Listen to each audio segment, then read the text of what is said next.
Boa tarde, senhoras e senhores ouvintes. Estamos aqui iniciando mais um NovoCast, o podcast do Partido Novo de MT. Está aqui ao meu lado o Marcelo Porto-Carreiro.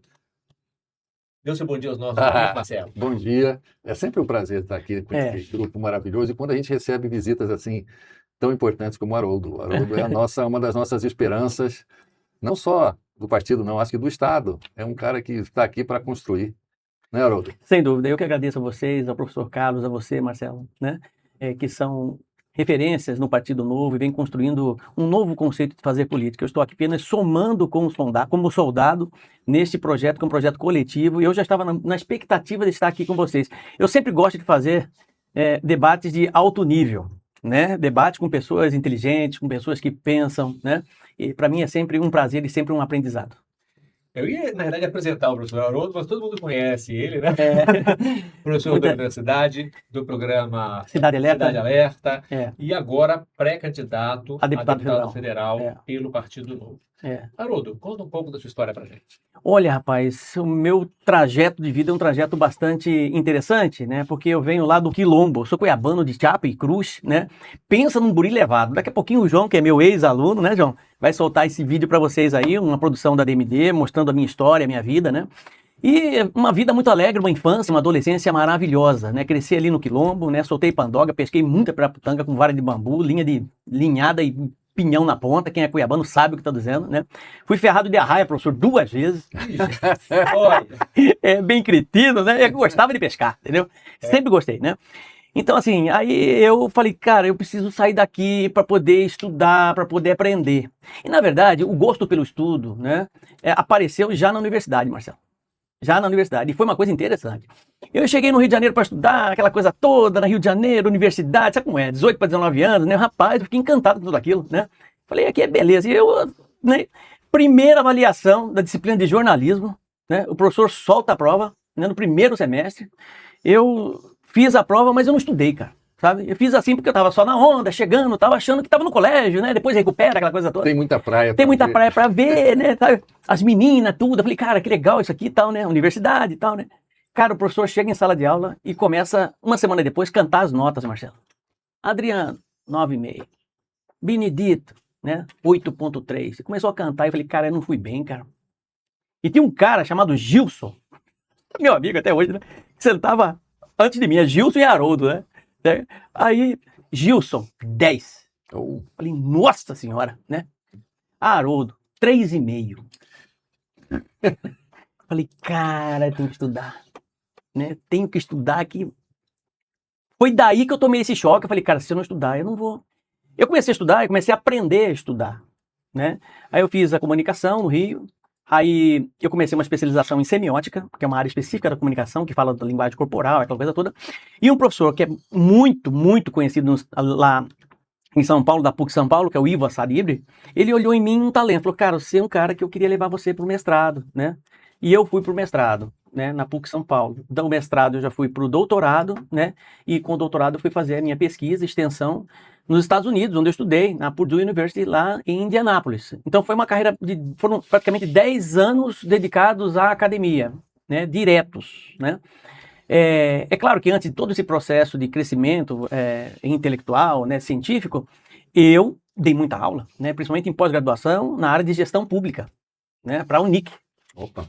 Né? Então eu tenho toda essa bagagem da gestão pública, né, ensinando essa área específica, em disciplinas específicas, né, e de uma hora para outra aconteceu a televisão para mim. Eu nunca esperei na minha vida ser apresentador de televisão, nunca.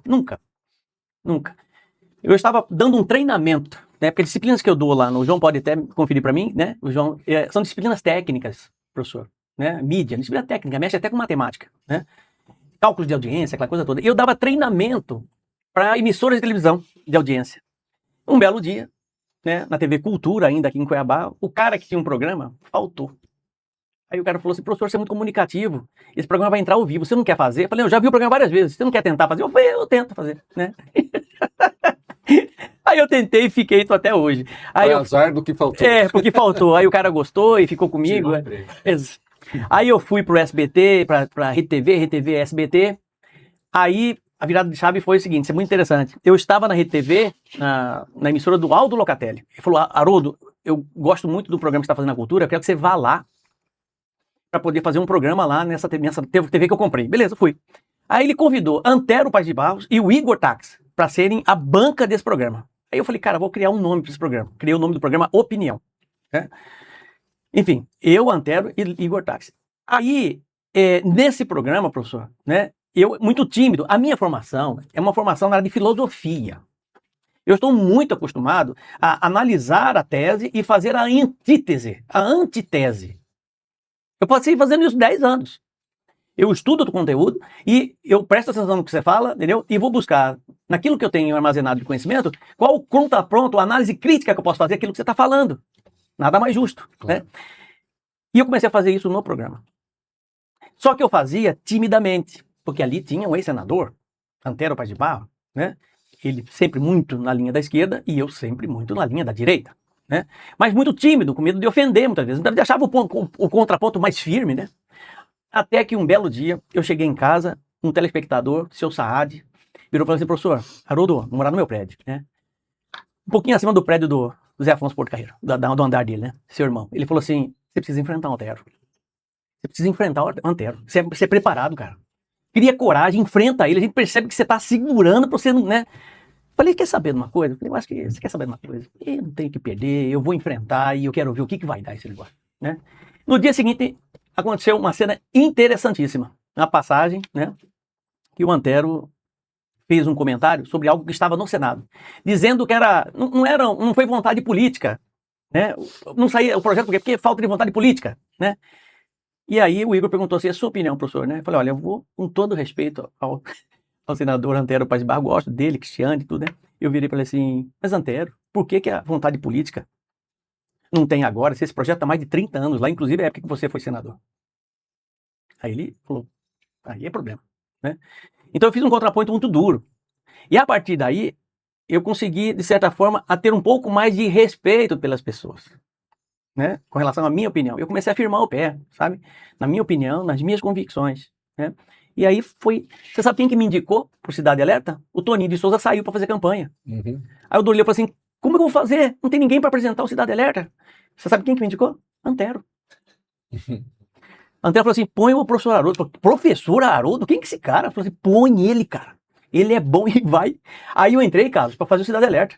Em um mês de programa, o Dorleu já me colocou no programa da manhã. O Dorleu é um cara inteligente, esperto. Me colocou no programa da manhã para fazer contraponto para Lúcio Sorge. Contraponto dos caras que estavam lá, entendeu? Aí o programa de manhã explodiu, à tarde, Cidade explodiu. E aí aconteceu, entendeu? Eu fiquei numa condição que... Haroldo, você tem uma origem que todo mundo conhece. Seu pai, sua mãe, Sim. sua família. E a sua família que você criou, muito grande. Fala um pouquinho da história da sua o meu família. pai... Quer passar o vídeo primeiro? Vamos passar o vídeo. Passa o vídeo, Não, legal. passa o vídeo. Legal. Assim a gente vê a história Isso, depois a gente boa ideia. comenta a história. Então, Só na caixa. Deixa eu te contar uma história. Lá no bairro Quilombo começou sua caminhada. Guri levado na rua, alma simples, alma danada. Soltava a pandorga no vento, pescava no rio Cuiabá. Com família e exemplo em casa, aprendeu cedo a respeitar. O menino cresceu, foi estudar, virou professor e doutor. Fez da palavra seu caminho, da educação seu valor. Na TV, no rádio e na vida, aprendeu a comunicar. Com preparo e coragem, sempre pronto pra escutar. Haroldo, Haroldo, professor de raiz. Mato Grosso no peito, jeito firme de quem diz. Haroldo, Haroldo, prepare posição. Liberdade e verdade dentro do coração. Ama seus pets, ama a estrada, sua moto e liberdade. Acredita na família, no trabalho e na verdade. Menos peso pra quem produz, mais respeito à sociedade. É de direita com coragem, fé e responsabilidade. Haroldo, Haroldo, professor de raiz, Mato Grosso no peito, jeito firme de quem diz. Haroldo, Haroldo, prepare posição, liberdade e verdade dentro do coração.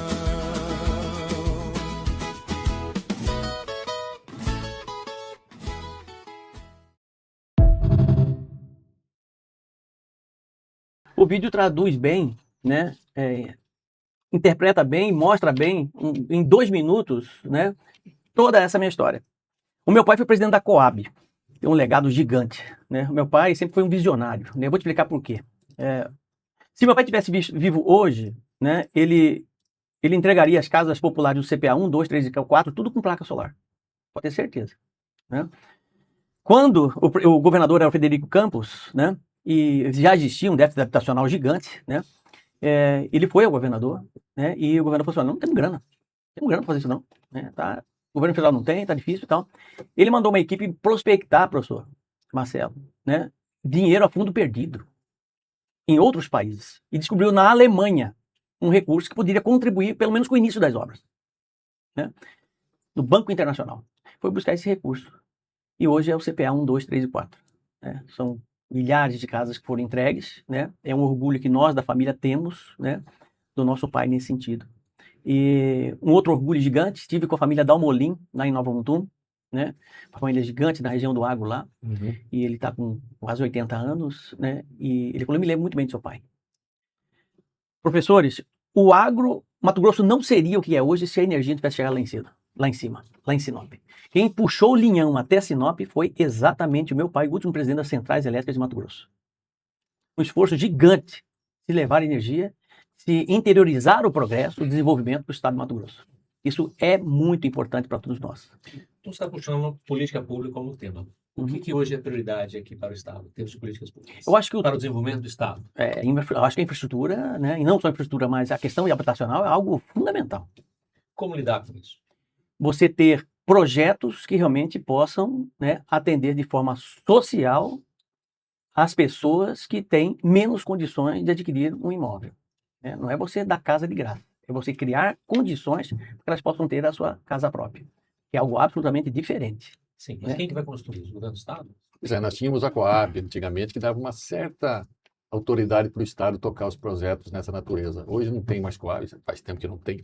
Praticamente a Caixa Econômica assumiu esse papel e o Estado ficou meio refém dessa estrutura. Né? Eu acredito muito nas parcerias público-privadas. Eu acredito muito que a iniciativa privada tem todas as condições de, como contrapartida social, inclusive, né, uma vez que ela tenha seus impostos, né, reduzidos, possa criar situações para que essas casas possam ser construídas. Nós temos aqui empresas, professores, que recebem incentivos fiscais e renúncia fiscal milionárias.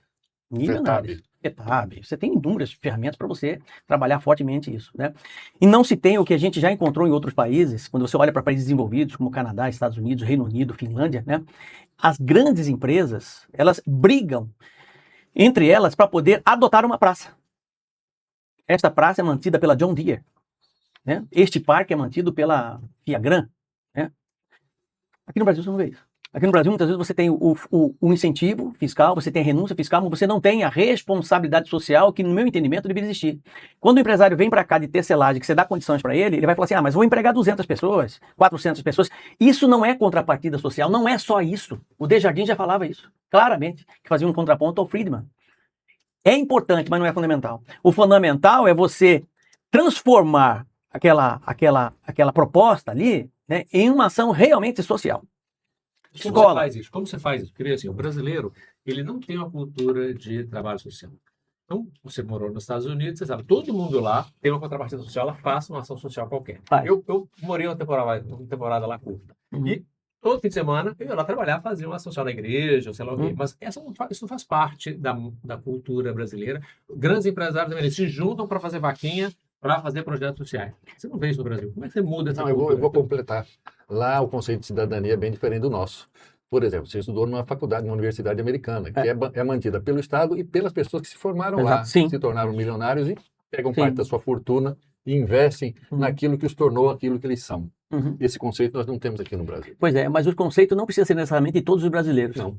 Concorda comigo? Claro. Não, Tá? não Você precisa. precisa ter um conceito. Por exemplo, nós temos agora investimento chinês bilionário no estado de Mato Grosso. Sim. Não é pouco. Pega as tecelagens, pega as algodoeiras, por exemplo. Qual a contrapartida, por exemplo, da Algodoeira Brasil? Que recebe incentivo fiscal, renúncia fiscal, tem participação chinês, tá? Me fala uma escola, por exemplo. Me fala um laboratório de ciência que é mantido por essa algodoeira. Me fala uma merenda escolar que seja. Sim, mas como é que você vai mexer na cabeça das empresários? Porque percebe. Não, Você mas pegar- aí não é só mexer, porque- professor, não é porque- só mexer. por exemplo, você pegar a história americana lá, o Rockefeller. É, O Rockefeller é. era dizimista. Então, assim, isso faz parte das pessoas, porque não é só incentivos, né? Então, porque, veja, no longo prazo, se você não tem na cultura incorporado certos valores, Uhum. aquilo dura só até a próxima geração de deputados, de legisladores. A gente precisa apontar primeiro o seguinte: a volição é particular, Isso. certo? Eu tenho a minha, você tem a sua, né? Cada um tem o seu sentimento humano de empatia para com o outro. Isso. Essas empresas que estão aqui já fazem esse trabalho de responsabilidade social em outros países, Perfeito. já desenvolvem isso.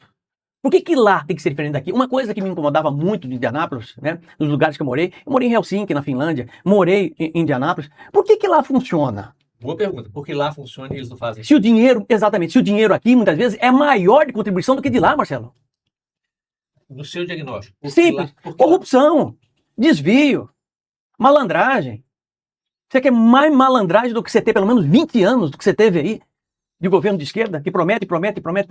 O assistencialismo em nosso país ainda é gigante. Gigante.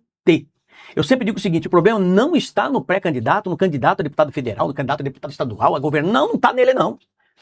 O problema está exatamente na parte da população que se corrompe até hoje e troca o voto por migalhas. E não é pouco, não. Existe. Cara, se você pegar um cara, por exemplo, o cara é liderança no determinado município, o cara vira pra você e fala assim: ah, o senhor é candidato, professor, eu gosto demais do senhor, assisto o senhor é preparado, o senhor, olha, é espetacular, pode contar comigo, vou te arrumar uns 400, 500 votos, mas eu preciso só de uma pequena ajuda do senhor lá em Santo Antônio, entendeu? Pra reunir essa turma toda, fazer um boi no rolete pra eles, tá entendendo? Que aí a gente segura essa galera toda em 500, 600 votos. Não, tudo bem, qual que é essa pequena ajuda aí? Ô boi. Me arruma um boi no rolê. Eu falei, cara, de onde você tirou que eu tenho condições de te dar um boi? Eu não sou pecuarista. Ah, mas fulano de tal me deu o boi da vez passada. Vai nele. Então, assim, tem muita gente com preço e menos valor, Marcelo. Preço. Perfeito. Você chegou no ponto. Tá? É igual quando você chega, por exemplo, lá em Itapurá, fazendo campanha para deputado federal, aí o cara fala assim, ah, mas eu vou votar, eu vou fazer campanha para fulano de tal, que é deputado federal, e trouxe uma emenda para cá de 2 milhões de reais. Esse cara tem preço, esse cara não tem valor. Ele tá fazendo campanha pro deputado federal, né, porque o deputado federal levou 1,5 milhão para ele, ele não tá nem aí para a sociedade, para o coletivo, se o cara é preparado ou não. Sim, perfeito. Veja, Você entendeu? Perceba o seguinte, que nós estávamos discutindo a questão da não atuação das empresas nos projetos sociais, a gente caiu numa discussão que é uma questão de natureza cultural, Sim. que é a forma como as pessoas enxergam a cidadania, que é como o Marcelo falou, Sim. que é a cidadania no Brasil o que eu recebo do Estado. É. Mas a gente tem que mexer nisso. O que é que eu ganho com isso? O que eu ganho com isso? Na Exatamente. verdade, no fundo, o brasileiro é um cara que ele está preocupado. O que eu ganho com isso? Como é que a gente vai mudar isso? E aí você tem um projeto, você tem um projeto específico sobre cidadania. Eu Escola. falar sobre Eu vejo assim, gastam-se milhões em educação no trânsito. Não gastam-se todos os anos milhões? Educação ambiental, educação no trânsito. E continua a mesma coisa. Estatística é a mesma coisa. As mulheres continuam morrendo. Violência contra a mulher. Faz palestra, faz debate, faz tudo que você pode imaginar. Entra Tribunal de Contas, entra Ministério Público, todo mundo indignado. Nossa, morreu mais uma. Isso, cara, eu faço programa de televisão. Toda hora tô dando notícia, infelizmente, de mulher sendo violentada, de mulher sendo estuprada, de mulher sendo dilacerada. E continua a mesma coisa. E o itogado lá de toga, numa boa, não, vamos fazer uma palestra agora para mostrar o cara que tem. Ah, porque agora a lei não é mais 30 anos, é 40 anos. O cara que quer matar, quer violentar, para ele tanto faz ser 10 anos a mais ou 10 anos a menos. Mas não vai ser pego também. Não vai ser pego. Entendeu? E se Então for essa lei pego, não vai ser preso. Então essa lei não serve para nada. Não vai ficar na cadeia. Essa lei não serve para nada. É. Não serve para nada. A gente precisa melhorar, isso vai a médio e longo prazo, a qualidade do cidadão. Se você tem um cidadão consciente, né, preparado, como você encontra em outros países, tá, ele vai saber que ele tem no seu DNA, entendeu, uma responsabilidade civil. Aí ele vai andar a 80 por hora. Ele não vai tacar fogo no quintal de casa, cometer queimada urbana. Ele não vai tacar fogo, veneno na plantação. Então você tem uma qualidade melhor de cidadão. E é nisso que eu acredito como professor. Porque eu vivenciei isso. Eu vi que dos melhores sistemas educacionais do mundo, estou falando de Singapura, Coreia do Sul e Finlândia, você tem um estatuto de formação cidadã. A criança de 4 anos de idade tem aula de integração coletiva. O que é isso? Ela tem aula de governo. Qual a diferença de uma criança de 12 anos na Finlândia de uma criança de 12 anos do ensino público aqui em Cuiabá e qualquer outra parte do Brasil? Se você perguntar para um guri de 12 anos na Finlândia qual o papel do Tribunal de Contas, o papel de um deputado federal, ele vai te dar uma aula, Marcelo. Mas olha, Aqui ele não sabe nada. o Haroldo, nós vamos lá, nós tínhamos a mesma situação. Vamos pôr o Brasil na década de 60, pós-década de 50, final da década de 50, quando esses países que você citou, todos estavam no mesmo nível de subdesenvolvimento Mesma que coisa. o Brasil tinha. Exato. O que aconteceu de lá para cá? Eu vou te explicar. Vou te pegar apenas como exemplo a Finlândia. Tá? Os outros seguiram na mesma linha. Sim. Tá? A Finlândia era dependente da Rússia. Total. Da Rússia. Sim. Como é que a Finlândia pagou a independência da Rússia? Madeira. Mas ela não só tirou, ela reflorestou. Ela reflorestou. Porque lá você tem as plaquinhas. Você derruba uma, tem que plantar 3. Você tem um controle. Uma das maiores fábricas de papel fica na Finlândia. Eu conheci essa fábrica. Eu conheci a fábrica da John Deere, desde a plataforma base do trator. Esse trator que chega aqui. Né? E todas têm responsabilidade social. Todas as empresas têm, sem exceção. Tá? Essas empresas, esse compromisso foi feito lá atrás. O primeiro presidente da Finlândia, né, ele falou assim, eu só tenho 3 compromissos para que nós possamos transformar a Finlândia num país desenvolvido, né, e possamos melhorar a qualidade do cidadão. Isso não foi de hoje, não. Por isso que eu falo, a gente começa hoje, se Deus me der essa oportunidade, e o eleitor entender a minha proposta, a gente começa a partir do ano que vem. Eu vou apresentar no Congresso Nacional o meu projeto de Estatuto de Formação Cidadã, que é um projeto estruturante da sociedade. Vai resgatar tudo aquilo que nós perdemos de formação, para que as novas gerações possam ter educação financeira, educação tecnológica, aula de governo e aula de integração coletiva no ensino fundamental. O que é isso, professor? Ninguém nasce, professor, educado. Ninguém nasce honesto. Tudo isso é qualidade de comportamento. Se eu ensino a criança, como eu vi lá, uma criança de 4 anos, entra em sala de aula, a criança entra. Escolhe a carteira. Criança, tá? Pai, não busca uma coleguinha para sentar perto de você. Ele levanta, vai lá, pega a coleguinha na mão, traz a coleguinha para dentro de sala de aula, puxa a cadeira para ela, empurra a cadeira para ela e a menininha de 4 anos senta.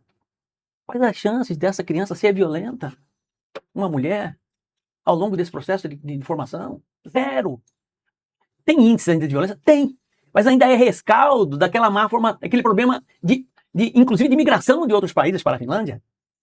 Então, assim, eu acredito muito nessa formação, professor, para que lá na frente nós possamos escolher o melhor cidadão. Você tá entendendo? Porque quando você tem uma boa formação cidadã, automaticamente você tem melhores engenheiros, melhores médicos, melhores professores Sim. e melhores políticos. Essa jornada que o Partido Novo aplica, eu acho ela fundamental, porque eu sempre primei pelo preparo. Né? Se o seu filho ficar doente, você entrega para a mão de quem, Marcelo? Para o médico. Se você entregar na mão de um marceneiro, ele vai morrer. Haroldo, aproveitar que você falou isso. Por que o Partido Novo, Haroldo? Pois é, o Partido Novo, olha que coisa curiosa. Lá atrás, quando o Partido Novo nasceu, eu sempre tive uma afinidade com o Partido Novo. Olha que interessante. Por quê? O Partido Novo, gente, sempre primou pelo preparo, pela formação, pelo conhecimento, né? Desde lá de trás. Mas eu nunca me aproximei, não tive a oportunidade, né? Fui candidato a vereador em 2016, não era conhecido, nada, né? E fui no peito e na raça para saber o outro lado da moeda. Porque sempre muito como analista, crítico, aquela coisa, eu falei, cara, eu quero me colocar meu nome à disposição. Muitas pessoas me cobrando. Fui. Não estava na televisão, era apenas professor. Tive 1.340 votos como vereador e só não entrei por causa de legenda, né? Bom, de lá para cá, vim trabalhando normal, tive uma projeção no estado todo por conta do programa de televisão, fazendo análise crítica, né? Sempre pontuando na direita, né? Recebendo crítica de todo lado, né? Faz parte, né? E eu gosto da crítica mesmo, para poder, né, me refletir, né, sobre aquilo que eu estou recebendo. E aí eu fiz um trabalho, né, juntamente com o deputado Catani, de estar no PL, né? E trabalhamos isso, mas no PL, né, não foi possível, né? E hoje eu agradeço a Deus, né, por ele ter dado essa luz de estar no Partido Novo. E a opção de estar no Partido Novo foi uma segunda opção, porque o PL estava com a chapa toda cheia, né? E aí o Catani falou, olha, tem um partido novo que segue os mesmos princípios, né? Talvez lá você possa se acomodar e ficar melhor. E eu vim para cá. E eu me lembro muito bem que naquela convenção lá atrás com o Marcelo Maluf, né? Lembra? Sim, Né? sim. Que eu fui, eu falei pro Catani, eu vou lançar minha pré-candidatura aqui já. Porque eu não sou meio termo, cara. Eu não consigo ser morno, professor. Ou eu sou, ou eu não sou. Tá entendendo? Cara, você não acha meio precipitado? Porque eu já tinha ido no Valdemar da Costa Neto, já tinha feito toda a mediação para poder estar, mas eu percebi assim, eu não vou ficar num lugar que não me queiram. Sabe, muita resistência, né? E aqui no Partido Novo eu sempre fui muito bem recebido, carinhosamente. Então tudo que eu fiz aqui, sabe, eu fui harmônico, né? Eu não gosto de nada truncado, empurrado, forçado. Na minha vida nunca tive isso, né? E aí eu decidi. Você que sabe. Quando eu decidi, foi a melhor decisão que eu fiz na minha vida. Tá vendo o que tá passando aí, assim, a briga toda, entendeu? Então, assim, hoje eu estou no Partido Novo como pré-candidato a deputado federal, né? Fazendo uma campanha limpa, íntegra, sem atacar ninguém, porque eu acredito que a boa política é dessa forma que se constrói, né? Com propostas, com ideias, né? E colocando meu nome à disposição. Eu me sinto extremamente confortável no Partido Novo, porque realmente atende todas as minhas expectativas como pré-candidato. E o que você está achando das alianças que o Novo está fazendo? Tem algumas alianças que não existem ainda, né? Tem gente mencionando aí. Então, está fazendo aliança com o PL e com os partidos. O que você acha Deixa eu disso? explicar. Inclusive, eu soltei um vídeo, se estiver no ponto, seria até interessante a gente soltar o vídeo, porque esse vídeo vai, inclusive, trazer uma resposta para você. Se existe algo que, no meu entendimento, é fundamental na política, né, é coerência política, coerência ideológica, lealdade, né, são virtudes. São virtudes. O maior pecado, né, mortal na política é exatamente a contradição. Para pensar uma coisa, vocês dois que estão na minha frente e você que está me assistindo. Qual o sentido de você ver pré-candidato ao Senado, muitas vezes, pré-candidato a deputado federal, deputado estadual, defender combate à corrupção e estar num partido de esquerda, estar no partido do Lula? Eu não vejo sentido algum. Não faz sentido nenhum. Isso não é, assim, é hipocrisia, né? É uma incoerência gigante. No meu entendimento, é uma incoerência total. Estou aqui combatendo a corrupção, vou combater a corrupção, mas, cara, você está num partido de esquerda que já mostrou para todo mundo, entendeu? Que corrupção para todo lado. Você tem inúmeros exemplos aí. Inclusive, já gravei vários vídeos nesse sentido, né? Mostrando as corrupções todas, né? Do governo Lula e outras, né? Então, assim, isso me incomoda. É casamento forçado. Então, não existe um espaço de negociação em que, ó, isso aqui é o que eu vou ganhar, eu sei o que é o relevante, eu sei do que não é relevante? Eu não consigo entender isso, ideologicamente falando. Tá? A base, professor... Eu não estou referindo a corrupção, não. Sim, a base... Tem uma série de políticas públicas, né? Eu cedo algumas coisas, algumas políticas que não são as mais relevantes para as mais relevantes. Tá. Direita e esquerda. Água e óleo. Mas entre direita e esquerda, e água e óleo, você tem um monte de coisa no meio do caminho. Eu não tenho a menor dúvida do seguinte, e isso é um princípio do Novo. Ó, nós não fazemos aliança com a extrema esquerda. Tem uma resolução do Novo que diz assim, ó, nem propõe. Aliás, quando os candidatos vêm aqui, vocês podem propor um monte de acordo. Mas se alguém propuser acordo com PT, PCdoB, PCB, etc., não se preocupe. Você é o primeiro a representar para expulsar os partidos. Perfeito. Mas tem um monte de gente que está nesse inteirinho aí. E tem a realidade da política. Essa é a pergunta. Eu não tenho qualquer... a pergunta não se refere à aliança com aqueles que são extrema esquerda. Não perfeito, é isso, né? perfeito. Eu vou pegar a sua pergunta e vou responder com outra pergunta. Para que vocês aplicam a jornada, então? De 40, 50, 60 perguntas. Aí são coisas diferentes. Não né? são coisas diferentes. Vou discordar. Por que não são coisas diferentes? Porque você faz a jornada para você descobrir princípios ideológicos do candidato. Claro. Se ele tiver uma tendência de esquerda, você tira ele fora. Claro. Concorda comigo? Concordo. E por que agora, por exemplo, você vai se aliar, o Novo vai se aliar a um partido que historicamente é de esquerda? Não faz sentido algum. Mas a minha pergunta não é essa, não. A minha pergunta é assim, ó. Eu abro mão de alguma coisa para sair de alguma coisa. Você está no Congresso, você precisa aprovar um projeto. E os projetos são assim, você tem projetos de lá e de cá. Sim. E tem interesse, tem uma escala valorativa daquilo que são os diversos projetos. E política, entre outras coisas, envolve barganha. Então, a minha pergunta é essa. Eu cedo alguma coisa para... conseguir outra. Essa aqui é a pergunta. Quer dizer, eu vou te responder na política existe essa possibilidade ou deve ser quando nós assumir uma posição? Porque perceba, historicamente, o Novo tinha uma certa postura. Sim, excelente pergunta inteligente, né? E que me dá a chance e me oportuna dizer e mostrar exatamente qual possivelmente será o meu comportamento uma vez deputado federal, diante de situações como essa que você está nos colocando, né? Olha, eu defendo a busca do bem comum e a busca da vontade geral, né, como princípios basilares, né, de uma boa atuação política. Ou seja, numa situação como essa, né, se realmente a vontade geral for coletiva, eu até abro mão de opinião, mas não de princípios. Claro, isso. Concorda comigo? Mas aqui, Tá. a questão é votação, né? É, Porque perceba o seguinte, no final, quais acordos são viáveis? No fundo, a pergunta é quais acordos são viáveis ou não. Vou dar um exemplo para você. Ó. O PL, por exemplo, que é o partido que hoje se diz direita, mas ele, durante um tempo, ele foi base de sustentação do PT. Se a gente olha para o PL assim de verdade, fala assim, o PL é a direita. Ora, o Zé Alencar foi vice-presidente do a Lula. gente nunca vai ter. Então você percebe assim, Percebo. existe Sim. uma negociação aí, que é a negociação típica da política, que tem limites que eles não cruzam. Sim. De novo, tem uma resolução que diz, esse limite eu não posso subir nenhuma hipótese. É o único partido de direita puro. Exato. É. Isso aqui não pode de jeito nenhum, mas tem um meio caminho, tem uma meio região termo. cinzenta, né? Sim. Tem o preto e branco e tem o cinzento. Essa é a minha pergunta. Nem tem. O problema é o seguinte, o problema é que nós estamos diante, eu não sei até onde que você quer chegar com essa questão, eu acho que provavelmente com relação à questão do MDB dentro do PL. Né? Entendeu? Você está costurando para chegar nessa situação. Essa situação, no meu entendimento, se nós levarmos em consideração vou tentar fazer uma analogia aqui, né? Água e óleo fisicamente nunca se misturaram, né? Certo? Quimicamente nunca se misturaram. Como é que você mexa, Você pode fazer o que você quiser. Você pode fazer o que você quiser, né? De uma hora para outra, professor, né? Essa mistura, ela não pode ser harmonicamente perfeita, concorda comigo? Claro. Mas ela não precisa Essa é a situação de Janaína dentro do PL. No meu entendimento, respeito para o contrário, entendeu? Essa é a minha visão, né? Com relação a exatamente essa situação. Quando encerrar o programa, eu conto a Eu história. vou fazer uma colocação prática. E na cabeça das pessoas, você pode ter certeza que entra numa colocação contradição muito grande. Prática, Haroldo, de prática no Congresso, vamos supor. Nós estamos na região Centro-Oeste. A região Centro-Oeste, dos anos 70 para cá, foi sendo fatiada. Nós éramos praticamente dois estados. Hoje nós somos Mato Grosso do Sul, Goiás, Tocantins. Somos 4, né? Tem mais algum? Não. Rondônia está no norte. Distrito Federal. Distrito Federal, mas enfim, não é o caso. Então, nós somos quatro estados. Sim. Em uma mesma região. Que quando eram só 2, nunca se uniram. Nós somos a única região do país que não é unida. Nós temos o Nordeste muito unido, o Norte muito unido, o Sul, o Sudeste muito unido e nós nunca fomos unidos. Isso que essa situação que nós estamos falando agora há pouco, da coerência política, às vezes pareceu uma incoerência política, mas ela tem que ter essa mistura, essa química para que ela funcione.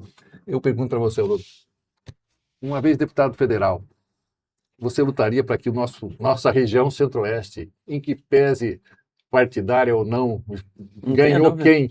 Não é uma hora de se juntar e se tornar único, entender uma mesma postura. Nós temos o agro, nós sustentamos 35% da economia do país. Claro, a coisa está tão nesse nível, não, concordo com você plenamente. Né? O estado de Mato Grosso é um estado que contribui com o produto interno bruto de forma consistente. Somos um estado rico, cara. A gente precisa ser respeitado. Vou te dar 5 números. 80% do algodão produzido no Brasil está na região Centro-Oeste. 60% da soja está na região Centro-Oeste. 40% do milho, quase 50%, está na região Centro-Oeste. 20% do feijão está na região Centro-Oeste. 10% do arroz está na região Centro-Oeste. E 35% do rebanho bovino do país está na região Centro-Oeste. Imagina isso como uma mão de mão dada, se defendendo. E é por conta exatamente de tudo isso que você está me trazendo. Tá? Não sei se vocês sabem, na semana passada me ligou uma pessoa ligada ao agro. Tá? Eu vou falar isso em primeira mão para você que está assistindo e vocês dois aqui, não sei se vocês sabem ou não, né? Mas está vindo aí um partido do agro. Ah, já sabia. Eu imaginei. Me convidando para ir partido do agro. Falei, cara, eu nem comecei, entendeu? Eu estou trabalhando, estou no Partido Novo. Meus amigos, você tinha sido convidado. Os partidos do agro nós já sabemos. E eu tenho uma pergunta, então, que está relacionada com aquilo que o Marcelo está falando. Sobre o problema federativo no Brasil. O problema federativo é que, na realidade, tem alguns estados que controlam a Câmara e o Senado, a Câmara em particular, e o resto do Brasil, ele trabalha para sustentar aqueles estados que controlam o país. Como é que a gente mexe nisso? O Mato Grosso é um exemplo típico, né? Um trabalho que o estado é para sustentar o país, né? E vai de pires na mão pedir emenda. Eu acho, o problema, a emenda parlamentar, eu quero deixar bem claro, você falou em emenda, eu acho importante, né? Mas eu não sou contra a emenda parlamentar. Não. Pelo contrário, eu sou contra a forma com que ela é trabalhada, né? Você quer ver uma coisa que eu acho que é muito interessante, e eu, na condição de deputado federal, eu vou apresentar como projeto de lei, proibir a divulgação da aplicação da emenda parlamentar por parte do parlamentar. Você manda uma emenda parlamentar para um determinado município, o deputado não tem que fazer propaganda disso, não. Sim. Entendeu? Porque a propaganda que ele faz, subentende-se, entendeu? Você criar toda uma dependência, né, uma compra de voto ali, né, daquela região. É o que mais eles fazem. É o mesmo conceito de benemerência. É né? benemerência, Você faz- exatamente. Não precisa político se anunciar. Entendeu? Fui eu que dei. Foi eu que dei, entendeu? Sabe? Então, assim, acabar com esse negócio. Não, tem coisa mais É. grave. Tem um político em Mato Grosso que fala assim, esse dinheiro é meu. Esse dinheiro é meu. Aqui em Mato É, Grosso, já tem um pensou? É pra acabar, né? Não vou falar o nome dele, não. Absurdo, né? Absurdo. E, assim, absolutamente desleal para quem É. está adentrando a política. Absolutamente desleal. É né? uma rasteira de Eu início. me lembro muito bem, durante esse projeto de pré-campanha, né? Eu fui numa grande festa, a convite do pessoal todo lado, e eu fico torcendo, rapaz, para me darem um minutinho de fala, né? E ele falou, não, você tem 2 minutos de fala aí, o deputado tal vai ter também, então eu falei, beleza. E aí eu fui, rapaz, né? E preparei assim na minha cabeça, assim, falei, cara, eu vou falar isso aqui, vai ser bem legal, né? E fiz o discurso, pensa no discurso, falei, cara, o discurso foi um discurso pontual, né? Falei exatamente aquilo que eu acredito que seria bom para aquele município, né? Tinha estudado, sabia exatamente, já conhecia o município, sabia das mazelas do município, nas áreas de saúde, educação, né? Infraestrutura. Eu, modéstia à parte, eu sou um estudioso, eu estudo muito o assunto antes para poder tentar propor melhor solução, né? Isso é da minha prática, né? Rapaz, e aí eu fiz o discurso, saí satisfeito, né? Na sequência foi o deputado, cara, para fazer o discurso, cara. Você sabe quanto tempo durou o discurso dele? Eu acho que nem 30 segundos. Você sabe o que ele falou? Quero agradecer a presença de todos aqui nesse grande evento, né? Certo? Ano passado mandei 2,5 milhões de emenda para essa região. E em 2027 eu vou dobrar a minha proposta para essa região, porque precisa disso. Bah. Tudo que eu fiz foi embora. E como é que você muda isso? Veja, como é que veio assim? Muda Nessa colocando parlamentares como eu lá no Congresso Nacional. Sim, mas Aí você vai ver mudar. O meu ponto, na verdade, é o seguinte, veja, esse jogo está sendo jogado dessa forma nessa eleição. Sim. Então, nesse momento, tem um monte de parlamentar soltando e queimando dinheiro a roda. Pra tudo quanto é canto. Roda. E aí você vê assim, e você tem uma população que a gente fala de cidadania, mas que o cara está interessado em ser um voto Não tá nem aí. mesmo, ele não está nem aí. Não. Então a gente fica sempre com a expectativa, vai ter uma grande renovação do Congresso, vai ter uma grande renovação do Congresso. Isso é realista? Meio utópico. Isso é realista? Ó, Quer o dizer, eleitor. assim, Não, o eleitor. É triste. veja, nós somos um top idealista. Ele não tá nem aí, ó. Mas assim, a gente Sim, tem que olhar a aqui eu tô realidade em algum sim. momento e dizer assim, não, Eu vou peraí, trazer pra você a realidade. A realidade é difícil, né? Existe uma escala, vocês são professores, sabem exatamente o que eu vou dizer, que é a escala da necessidade humana, a escala de Maslow, né? A base primeira da escala de Maslow é a necessidade fisiológica. 80% da população brasileira está estacionado nela. Fase. Fisiológica. Ele não está nem aí se o professor tem pós-doutorado, se é ética, moral, se entendeu, sabe? Não liga a mínima para Não, esse discurso. os projetos, mínima, zero. Esse é o princípio da Zero. educação no país. Zero. E perceba, o discurso, Zero. você foi lá na tal da cidade e aí fez o seu discurso preparado, etc, etc. O cara falou de que vai soltar o dinheiro. Acabou. O único coisa que ele ouviu. É, Ó, mas é teve isso. um cara que falou muito aqui, depois o cara falou que interessava. 30 segundos. 30 segundos. Então, como é que você muda isso? Educação. Mas como é que você muda a educação com esses que estão aí? Por meio, aí não dá. Você percebe assim? Não a é. minha Não. pergunta é assim, nós estamos num ciclo vicioso, né? Eu acredito muito, professor. Você fala assim, pô, mas se você pensar dessa forma, você não vai ganhar a eleição, né? Quem vota em você, né? Aquela coisa, né? Eu acredito muito que nós saímos de um eleitor, né, passivo para um eleitor absolutamente ativo. Ele pensa um pouco mais hoje. Ele pega o seu dinheiro, mas vota no Marcelo. Entendeu? Perfeito. Sabe? Um grande exemplo disso foi 2018. Isso. Tá, e temos exemplos. 2018. 2018 foi O Bolsonaro, por exemplo, não tinha nada, cara. Entendeu? um partidinho desse tamanho. Desse tamanho. É verdade. Mas perceba assim, é verdade. Então, aí a gente criamos um outro problema. Bolsonaro elegeu um monte de gente que se dizia, eu sou direita. Porque teve gente falando que é direita. Aí mas tem passou a muita gente eleição. que não. Passou a eleição. Aí você foi ver assim, o que o cara votou? Ah, você tinha o Novo e o PL votando contra os projetos do PT. Mas, no fundo, todo mundo votou. Você pega esse monte de partido que está aí se vendendo como de direita, hoje todo mundo é direita. Mas porque- esses caras todos estavam sendo base de sustentação do PT. É porque é a política da conveniência, né? Isso, Mas infelizmente, uma- é oportunismo, conveniência. Quantos homens geleias nós não temos aí na política brasileira? Eu já falei várias vezes isso. O cara se adapta de acordo com o recipiente. Mas, Haroldo, Entendeu? o professor Haroldo, vou fazer uma pergunta para o professor Haroldo. A nossa, respondendo um pouco, que eu acho que a resposta sua bem ao encontro do que eu acho que nós acabamos de analisar. Por que é que nós não mudamos isso de maneira fácil? Ora, eu entendo, e espero que você veja aí como é que você vê o que eu vou falar, que a nossa base da educação hoje, ela não força o aluno a estudar. Ela aceita o aluno do jeito que ele é. Vai passar de ano, não O repete. que é um e tal. absurdo. Uma das causas, você não precisa mais ser um grande aluno para passar. Você tem cotas 1000, você tem chances 1000 de ser levado para frente, sem necessidade de intelecto. Você sabia que a prova na Finlândia é opcional? O professor que escolhe se vai aplicar a prova ou não. Não está preocupado se vai tirar 5, 6, 10, porque ele prepara para a vida, o aluno. Ele não prepara para fazer prova. Ele vai para a vida, né? Então hoje, eu com 31 anos lecionando, continuo lecionando, estou só afastado agora por conta da minha pré-candidatura, né? O que eu observo é o seguinte, você tem cada vez mais cada vez mais alunos e menos estudantes. Menos estudantes. Porque o estudante estuda, você dá a linha para ele, ele estuda. O cara chega lá, ele pega no celular, assim, ele não tá nem aí pra você, a cabeça dele tá todo mundo. Sonhando, entendeu? Porque o professor perdeu a autoridade em sala de aula. Certo? Então, ele, ao invés de perguntar pro professor, pro pai e pra mãe, uma menininha de 10 anos de idade, perguntar pra mãe, pra que ela vai perguntar o que é virgindade pra mãe? Podem dar a mãe brigar com ela? Ela pergunta com o Google vai responder com vídeo, vai responder com texto, com tudo que ele pode imaginar. Imagens. Inteligência artificial, entendeu? Então, assim, isso é uma realidade. A gente precisa mudar. Isso é um projeto estruturante. Né? Não vai ser pra mim, né? Vai ser pro meu neto. Seu neto, entendeu? Quer dizer, o país muda exatamente quando você melhora a qualidade do cidadão. Penso dessa forma, né? E o que acontece hoje no nosso país é o seguinte, existe um sistema que não tem a menor intenção, deixar bem claro para vocês isso, né? De mudar o que está aí. Zero. Isso.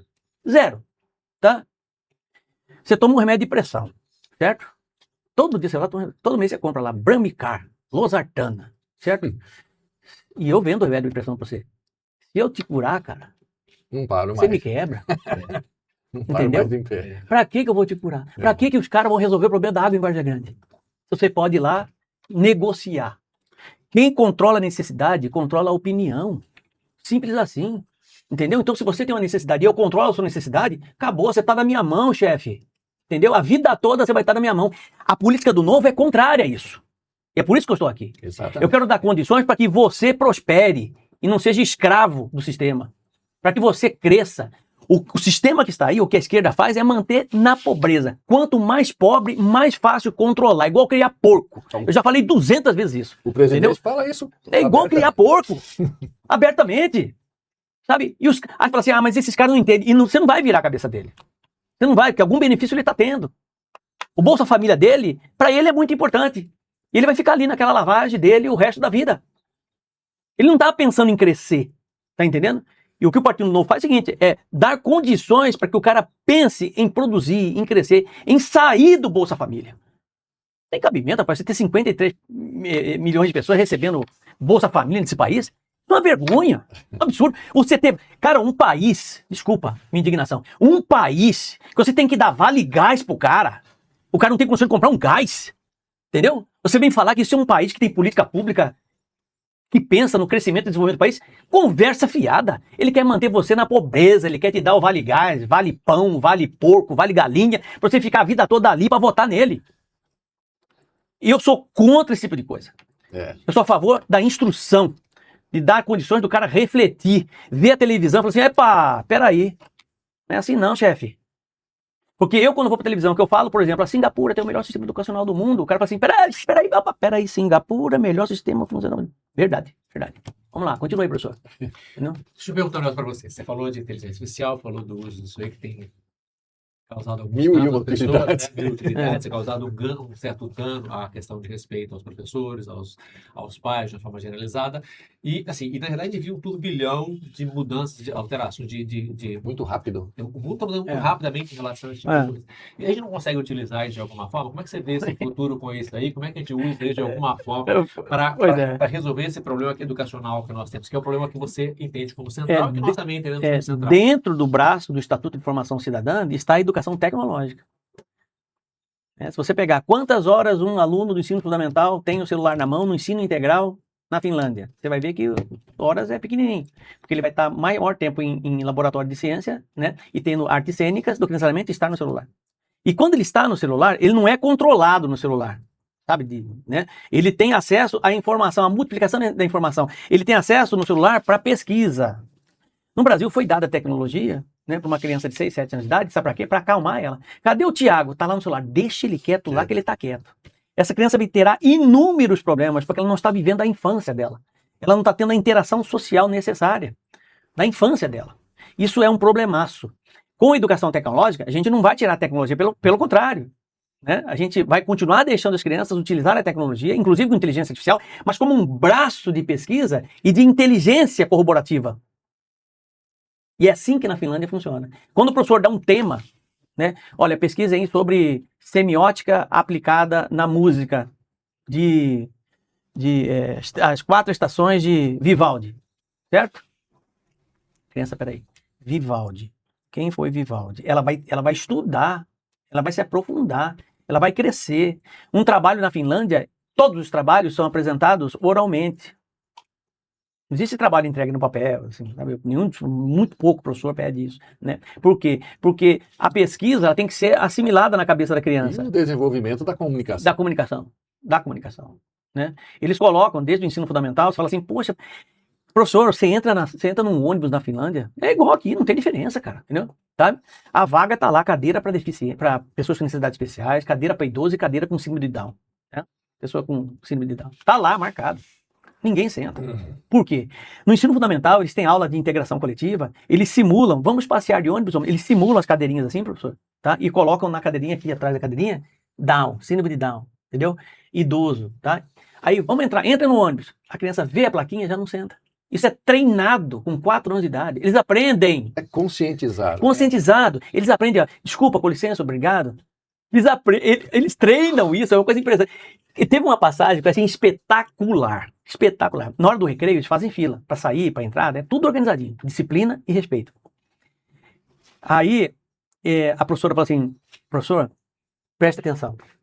O menino de 5 anos, ele vai lá, ele vai tirar 2 papéis do box de papel, tá? 2, vai colocar de lado, vai lavar as mãos, vai pegar o papel, enxugar a mão, e vai jogar o papel, e vai lá para a fila da bandejão. Certo? Aqui no Brasil o cara lava primeiro, percebeu? Ele lava primeiro, aí que vai papel, tá em papel, então, né? Pega 2, 3, 4, né? Sabe? Não é assim? Aqui no Brasil, e é assim. É. Você vai ao shopping, aí tem lá o estacionamento. Aí chega um cara com uma caminhonete de 300 mil reais, para na vaga. Gigantesca, não cabe. Não cabe no espaço.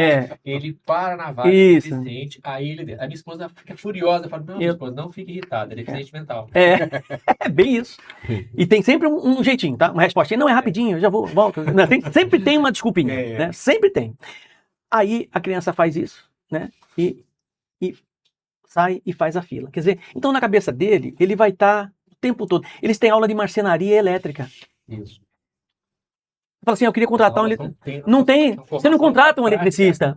A figura do pai faz elétrica, ele já cresce com elétrica. É interessante, eles têm aula de elétrica, marcenaria e sobrevivência. Porque eles têm mais de 1.100 lagos na sobrevivência. Então eles aprenderam pequenininho sobrevivência, marcenaria eu não e elétrica. sei se é verdade, mas eu já li, não sei se é a Finlândia, que serve o exército e leva a arma para casa. Não sei. Suíça? Na Suíça. Nos cantões lá, você serve o exército e leva a arma para casa. Você é o eterno soldado do país. É. Você está sempre pronto. Não é? Vai começar uma guerra, tá todo mundo na reserva, não tem nem arma para dar. Cara, eu estava no metrô em Helsinki, estava com um cara chamado Paino, né?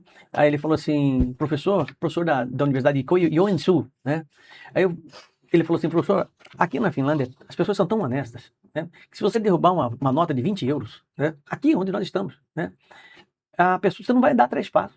A pessoa vai te informar que o dinheiro caiu, né? Mas, Falei, não é porque de negócio desse. Haroldo, não, Tira e queda. vou entrar num assunto que está polêmico pra caramba hoje. Covid. Ah, sim, por Olha conta só. do Anthony Fauci. Anthony Fauci. O que está acontecendo com a... Você é um cara que tem uma labuta aí, tem uma vivência na área da imprensa, da comunicação. O que está acontecendo hoje no Brasil? A comunicação geral, aquela de alcance popular, não toca no assunto. A gente só sabe disso quando a gente conversa com alguém que viu uma reportagem do Ceballos. O Ceballos hoje fez uma colocação muito interessante. Ele falou, olha, a vida inteira a gente aprendeu as coisas de forma empírica. A medicina também aprendeu tudo de forma... A inteligência artificial é a maior prova do empirismo que existe, porque ela se baseia em tudo que ela tem de experiência dos outros. Ela pesquisa nossas vidas, nossos celulares, nossos computadores e tira dali conclusões. Ela não cria nada, ela usa a informação que tem nos outros. E ele fala meio mais ou menos dizendo isso. Por que essa crise toda aconteceu, no ponto de vista dele? Porque simplesmente não deixou-se passar o processo empírico do conhecimento da vacina. Ela simplesmente foi desenvolvida no laboratório e aplicada nas pessoas. O processo de teste, de verificação, de checagem se aquilo ia funcionar, não foi feito. Foi feito em nós. Olha só. O cara lá sabia disso e autorizou que fosse feito isso de forma crime, não né? empírica em nós. Discutiu isso na época. Um crime. Discutiu. Mas Todo mundo Foi tudo censurado. censurado. E olha aí. E aí, Haroldo, o que você acha? O silêncio, né, principalmente da imprensa brasileira com relação ao que está acontecendo. Eu vou te explicar uma coisa aqui e vou voltar naquela... Olha, o mercado brasileiro publicitário, né, privado, hoje, relativamente pequeno. Você tem accounts, que são accounts. Eu trabalhei numa das maiores agências de publicidade do Brasil, chamada DPZ Propaganda, né, em São Paulo. Porque eu sou formado em publicidade, né, e depois de fazer especialização e tal. O que são os accounts? São as grandes contas. Coca-Cola, GC Lever, Procter & Gamble, esse cara que tem movimento. Isso responde a uma parcela muito pequena do faturamento das grandes empresas de comunicação. Ou seja, resumindo, acredito eu que 80% ou 90% dessas empresas precisam da verba pública, governo, estatais, tá? E aí eu vou resumir a minha resposta num exemplo muito simples, tá? Você é dono da Rede Globo, certo? 70% do seu orçamento é verba do governo. Você vai falar mal de mim? Você que sabe. E vou defender o Estado o mais socialista possível. É o mesmo Aqui no raciocínio. Estado é a mesma coisa. É a mesma coisa. Como Eu importa? duvido você achar um meio de comunicação, qualquer um, que não tenha dependência do poder público. Nós queremos um Estado. Duvido. Tá? Nós queremos um Estado. Aí, como é que você quer imparcialidade no jornalismo? Mas não é só em Me fala. empresa. A gente quer um Estado. Honestidade, todo pelo ele- menos. Né? Honestidade. Mas Difícil, né? a gente quer um Estado que é tudo voltado para a manutenção daqueles que estão no poder. Sim, totalmente. Como é que a gente muda isso? Porque assim, ó, os Estados Ah, Unidos tem difícil um demais chute a original, pergunta, tem né? um chute original que foi um chute virtuoso, que tinha pessoas ali que naquele momento histórico entendiam de política e decidiram tomar política. Agora, aqui nós temos o nosso chute inicial da nossa Constituição aqui atual, foi desses caras que estão aí que, honestamente, eles são horrorosos, né? Eu acho que Como o primeiro passo mexe não é nisso? nem necessariamente na política, mas num poder que precisa agir de forma imparcial, né, dando a resposta e, de certa forma, resgatando a credibilidade que ele perdeu ao longo do processo, ao longo dos últimos pelo menos 15, 20 anos, que é o judiciário brasileiro. Né? Me fala um político que, declaradamente, segundo a própria justiça, né, delações monstruosas, que estão presos. Me fala aí. Nenhum. Ninguém! E como é que você mexe com esses caras? Operação Ararat, Operação Sodoma, Operação tudo que você pode imaginar. E como mexer com Entendeu? esses caras? Como trocar, como consertar o judiciário? Porque não é o judiciário. Algumas pessoas acham que o problema é o STF. Você tá, Mas olha o judiciário inteiro, de começo ao fim. Olha o Ministério Público. você tá fazendo pergunta muito difícil. Não, eu só quero colocar a pergunta. Aqui É contextual, só Não, é assim, é a pergunta que eu faço para mim também, o tempo todo, me questiono o tempo todo. Como é que eu vou arrumar esse país, levando em consideração que nós temos um país absolutamente desequilibrado, sem freio? Isso. Nós não estamos formando pessoas para serem aquelas que vão ocupar os lugares que nós precisamos que sejam ocupados. Porque da base, você tira toda a... Você acabou de dar um Sim, exemplo. é da falando base. É. Se essa base está corroída... não se Exatamente. permite A premissa nossa é ruim. Tá entendendo? Sim. Todo o argumento é construído com premissas. Quando você diz premissas falsas, esqueci a palavra, né? Premissas falsas mesmo, né? Ou paralogismos, lembrei, né? Na construção do argumento, né? A ponta sempre vai ser errada. Sempre vai dar problema. E o que nós temos no Brasil é exatamente isso. Entendeu? Porque nós não temos uma liderança. Quem está no núcleo do poder não são pessoas virtuosas. E de outro lado, nós temos quem está na base, essa São população preparados. que está aí, que você mencionou, 80% dependendo de alimentação. Então, É. como é que você muda isso? Perceba assim, porque É, aquela classe que teria condições de mudar, que é a classe média, Foi ela pulada. é desse tamanhozinho assim. Ela é pequenininha. É desse tamanho. O que é classe média no Brasil? É. É um negócio desse tamanhozinho assim. Então, você tem uma elite, que é uma elite corrupta, É. corrupta até as entranhas, Uhum. tanto as elites econômicas, só pegar o pessoal da Faria Lima como Uhum. exemplo típico, né? É. E você tem uma base corrompida também. Como é que você mexe nisso? Como é que a esquerda chama a classe média?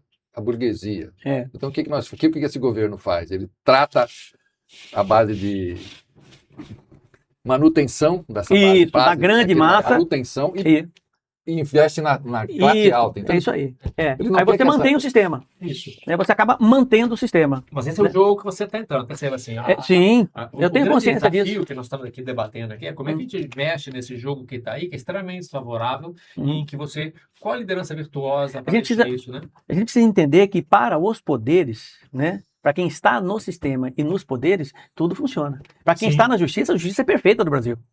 Entendeu? Para que tenha dinheiro pra Funciona. pagar, né? É perfeita, ela não tem problema nenhum, tá tudo certo. Haroldo, além Só que o disso, mundo deles é diferente do nosso. Entendeu? vamos para a sua prática no executivo, no legislativo lá. Além dessa proposta que você nos falou agora há pouco, tem alguma outra que você gostaria de tem. comentar? Tem. Tá aí, tá a sua Tem uma outra. disposição.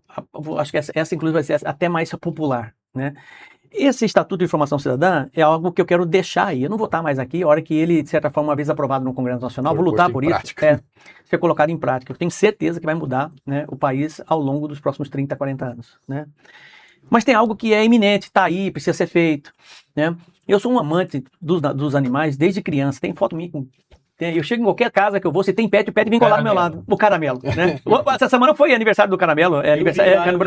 Eu sou apaixonado, pega na rua, leva, cuida. Eu e minha esposa, nós somos apaixonados a vida toda. E a gente tem uma demanda muito grande. Minha esposa cria 9 gatos, né, fora de casa, dentro de casa, enfim. Né? A gente ama os animais desde pequeno. E a gente sabe que existe uma dificuldade muito grande de se ter ração, de se ter castração dos animais. Né? E uma da ideia nossa é, de forma definitiva, trazer, né, aqui para Cuiabá a primeira clínica pública de castração, né, veterinária, de castração, de crematório, né, unidade de tratamento veterinário, rações, né, para poder atender exatamente as pessoas que têm pet e não têm condições de criar ou, de certa forma, têm uma certa dificuldade nesse sentido. Esse é um projeto que eu acho bastante interessante porque vai atender muita gente. Né? Isso vem bem ao encontro de uma coisa que você está aí percebendo e fico muito feliz de você estar percebendo isso, porque o que aconteceu? De uns anos para cá, houve um incentivo muito grande para as pessoas pegarem os animais. Sim, pegaram os animais, isso, mas não deram. E não deram suporte. Não deram suporte para isso. Como um plano de saúde público. Claro. Se você tem uma demanda muito grande, quem vai? Os hospitais privados não dão conta de manter a saúde pública. Exatamente. E assim vai acontecer com os animais. Já está acontecendo pelo que você está falando. Sim. Então você propõe que seja feita uma solução pública para atender essa demanda que foi incentivada de forma bastante... Exatamente. E de onde é que eu vou tirar recurso para poder, muitas vezes, fazer isso? Não estou nem pensando nas emendas parlamentares que o deputado federal tem, que poder muito bem já pensar na emenda parlamentar. Né? Eu vou propor o fim do Pronera. Seguir o INCRA de uma vez. O INCRA de uma vez, né? Por que você vai seguir o INCRA? Não, esse vai deixar pra Catani. Vai deixar pra Catani? Eu acho que tem que seguir o INCRA, não tem utilidade nenhuma. Nenhuma. Eu vou ser capaz de citar uns 3, ó.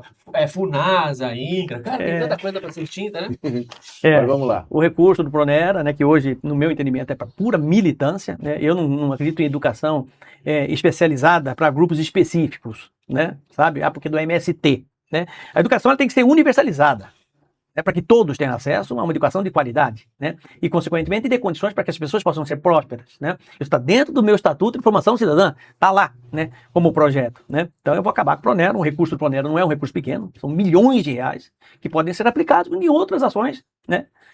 Em outras áreas específicas que eu acredito que será muito mais útil à sociedade do que necessariamente nesse contexto do Pronera. Quem não vai gostar do que eu estou falando é a Rosa Neide, Barranco, Lourdes, está tudo no PT, vai me odiar. Quanto menos eles gostarem, melhor. Mas quanto mais eles brigarem comigo, mais eu sei que eu estou no caminho certo. É isso mesmo. Entendeu? Eu queria voltar à questão da educação, a gente não falou das universidades. Eu queria que você falasse, fizesse um diagnóstico das universidades, como é que a gente melhora as universidades. Em que aspecto? Primeiro, que eu sei que você vai chegar. Eu quero primeiro que você faça o diagnóstico da universidade. Eles estão formando as pessoas corretas, a formação que está aí. Aquilo que está sendo, os cursos estão sendo oferecidos, têm que ser oferecidos. A formação que está sendo dada dessas pessoas é adequada? Como é que isso contribui? Está contribuindo de fato? Porque veja, a sociedade paga caro pelas universidades. Eu acho que... Está tendo retorno, né, adequado para isso? O mundo mudou e mudou muito rapidamente. Né? Eu vou te falar com toda sinceridade, né? Eu particularmente acho que a estrutura da universidade hoje, física, ela é absolutamente desnecessária, no meu entendimento. Você tem as maiores escolas universitárias do Brasil hoje, que é absolutamente online, uma tecnologia maravilhosa. Você fala, mas a interação? Interação é importante para a universidade. É o único ponto que eu acho que é necessário para que a pessoa tenha convivência com outras pessoas. Né? Laboratório. Né? Então, são áreas importantíssimas. Mas com relação à formação, assim, eu vou falar por mim. Eu nunca, de forma alguma, já dei aula de filosofia política, dei aula de marketing político, né? Já lecionei em sala de aula manifesto comunista, já lecionei nazismo, comunismo, tudo que você pode imaginar. Mas sempre levando as pessoas às propostas ideológicas e não tomando parte delas. Tá lá, você escolhe o que você quiser. Entendeu? Eu achei o nazismo utópico, o problema é seu. Né? Você quer algumas consequências. Esse é o princípio da universalização do ensino. Claro. Entendeu? Nunca tive problema. E nunca somos em 24, 25 professores, né?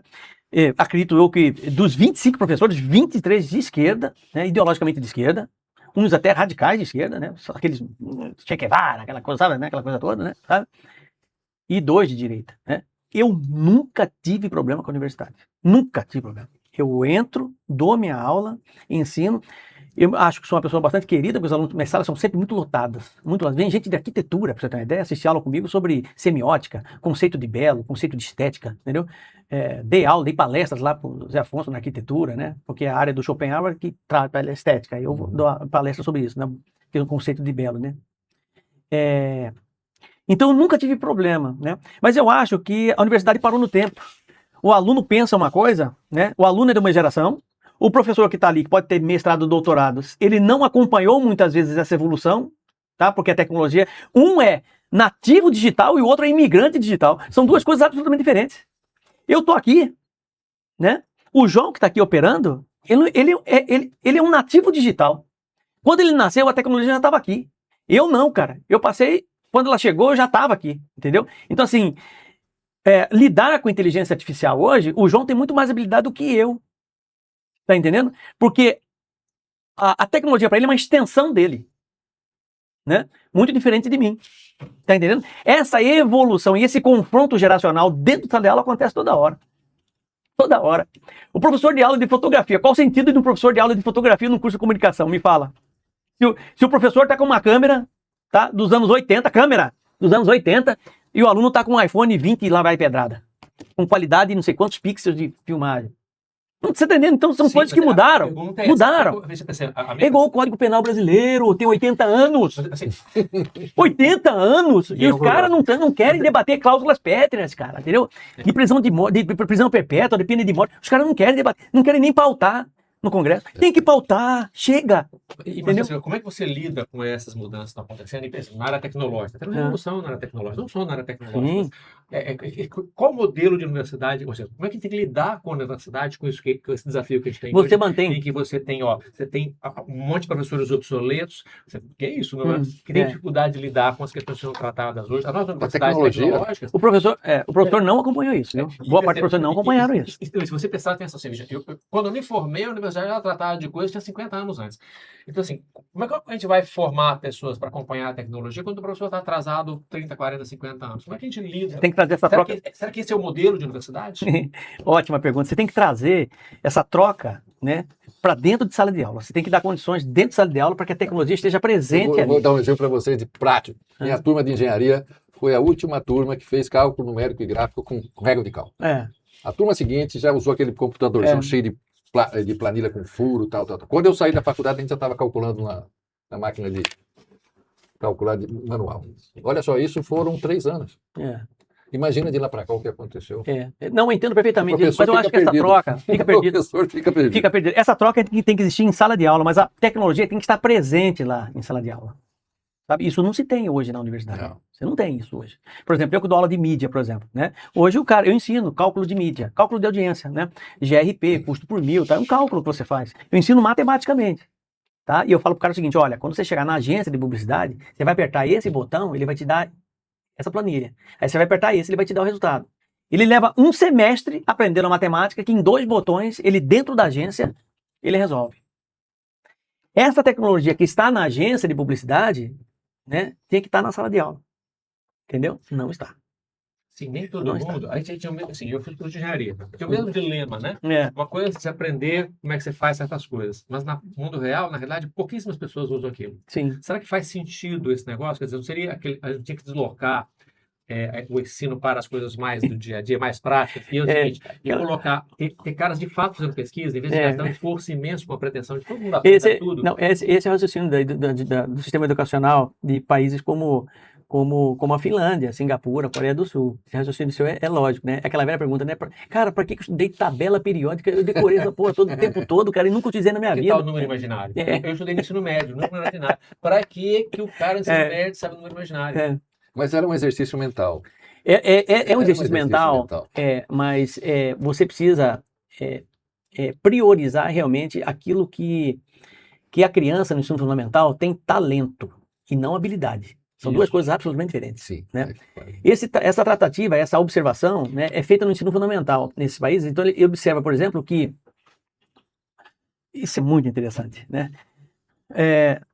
O aluno ele escolhe as disciplinas, né, e os dias. A melhor sala de aula numa escola, por exemplo, tá? Como é que eles controlam isso? Controlam pelo cada sala de aula, em determinada escola que eu fui, né? Ele tem um detector de barulho. A escola que mantém o silêncio, a disciplina, tem prioridades. Eles são avaliados as salas de aula, tá? Pela coordenação. Só para você ter uma ideia, professor, tem um QR Code no uniforme da criança, tá? No uniforme dela, né? Que o inspetor de área do colégio, ele não precisa ir lá na criança chamar a atenção dela. A criança sabe, tá? Se ela estiver fazendo... Ele dá aqui, ele pega o QR Code e faz a observação. Quando essa criança chega no colégio de casa, a mãe pega o celular, aproxima e vê como é que foi o dia dele. A história do aluno está aqui, ó. Hoje o RFID, que é um sensor, né? O cara o tempo aqui. inteiro está dentro da sala de aula. O pai sabe, a mãe sabe, o colégio sabe, então ele tem toda uma postura ali, né? E essas disciplinas, né, o aluno é avaliado de acordo com o desempenho dele. Então, por exemplo, se o cara tem um talento para isso, né, a diferença entre talento e habilidade é exatamente. O talento, o cara nasce Vai lá em cima. passar aquilo que todos Né? vão fazer. Habilidade, por exemplo, eu gosto muito de piano. Eu gosto de piano, acho top demais piano, espetacular. Mas se eu pegar para estudar piano, entendeu? Eu posso estudar a vida inteira, mas eu não vou ser um grande pianista, cara. Eu não tenho talento. Eu vou habilidade. Habilidade é treinar, entendeu? Sabe? Então, assim, isso tudo é separado em sala. A gente percebe quando o cara tem. Que aí a gente tem uma ruptura com aquele modelo educacional brasileiro. Total, Olha para a nossa educação. total. A nossa educação, o objetivo é o quê? Dar o mínimo. Genérico. Passar uma regra e Está transformar totalmente ultrapassado. Todo mundo Eu penso que está totalmente ultrapassado. né? Totalmente ultrapassado. Eu penso completamente diferente, entendeu? Completamente diferente e acho que a gente precisa dar uma remodelada Nós no sistema educacional brasileiro. de ano porque a gente leva notas boas. Hoje você não precisa tirar notas boas para passar de ano. Basta você estar na sala de aula. Sala de aula, acabou. E perceba que o objetivo da escola hoje é uniformizar as pessoas para tratar todo mundo no nível de mediocridade, então todo mundo igualmente Todo mundo igual. medíocre. Exatamente, fica ali, ó. E olha que se alguém se destacar, ele só Martelado. corre o risco de ser Martelado. Destacou o martelo, a barreta dele. Exatamente. Imagina um cara que tem análise crítica em sala de aula. Pô, acabou. Entendeu? Por exemplo, eu sempre falo assim, Sabrina, você é terrível.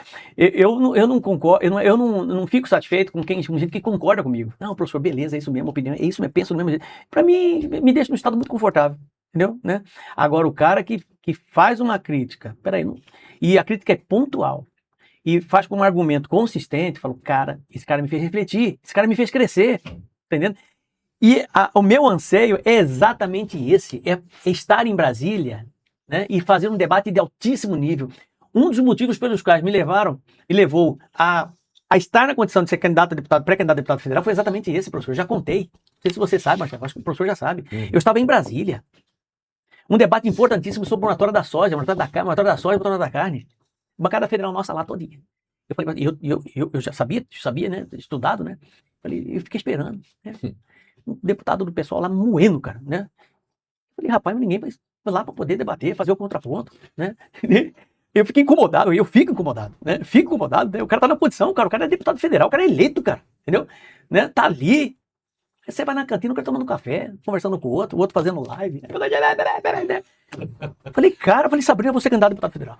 Você tá louco, entendeu? Nós estamos com a vida tranquila, os filhos tudo encaminhado. Falei, Sabrina, pelo amor de Deus, você sabe quanto custa isso? Eu falei, não sei quanto custa, entendeu? Eu acho inadmissível um negócio desse. O cara que tinha que estar lá, defender o Estado, rapaz, né? Pontuar, fazer o contraponto dele. E eu incomodado com aquela situação. Eu saí de lá, entendeu?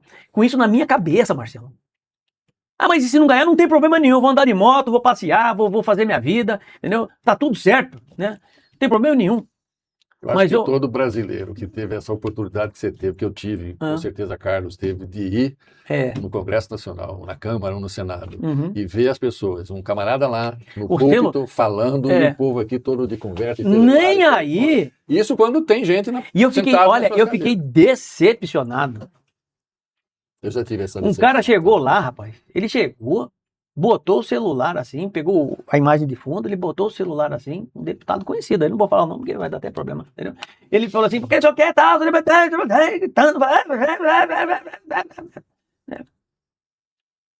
Falei, onde que ele foi? O cara falou assim, foi embora, professor. Falei, como é que é? O cara que trabalha no Congresso Nacional, faz a segurança lá, né? Foi embora. Falei, como é que você sabe que foi embora? Eu trabalho aqui. Ele foi embora, Carlos. Ele vai lá, grava e vai embora. Manda mensagem e acabou. Porque, na verdade, que tipo de parlamentar é esse, cara? E vê assim, pelo amor de Deus. O brasileiro é um cara que não está acostumado a debate. Não existe Não tá, debate, exatamente. não Não. existe debate de ideias, não existe argumentação racional. Isso já é assim no ensino fundamental, no ensino médio. É. E o cara que é o parlamentar, desse jeito, está preocupado com publicação no TikTok. É. É, Ele quer lacrar. isso, Entendeu? ele quer Ele quer lacrar. lacrar. Ele quer- Tem que acabar com isso. É. Quando eu entrei para ser pré-candidato a deputado federal, eu fiz um compromisso comigo e com o pessoal que está fazendo a minha comunicação. O Marcelo, o pessoal da DMD. Falei, eu não quero entrar para brigar, para fazer briga com o candidato, para fazer. Não quero. Eu quero fazer uma campanha leve, tranquila, equilibrada, com propostas, com ideia, trazendo algo novo para a sociedade. Fazendo jus ao nome do partido. Algo novo, diferente. Mas será que isso vai ser o suficiente para você ser eleito? Não sei. Mas eu tô falando, se você olhar meu Instagram, ele é um Instagram honesto. Eu estou me apresentando, já me apresentei na pré-campanha. Amanhã tem a nossa convenção. Uma vez oficializado, espero isso. Sendo oficializado, vai ter uma segunda etapa que eu vou mostrar a minha coerência ideológica, por que eu sou de direita, nessa segunda etapa, né? E na terceira etapa, eu vou levar o eleitor a se motivar ao voto. Então são etapas muito bem definidas. Ele vai ter a possibilidade de me comparar com outros candidatos, né? E tomar a sua decisão. Se isso vai ser o suficiente, professor, né? Para o cara que está satisfeito em ganhar 1 milheiro de telha, entendeu? Não sei. Voltamos naquela questão básica da necessidade fisiológica, né?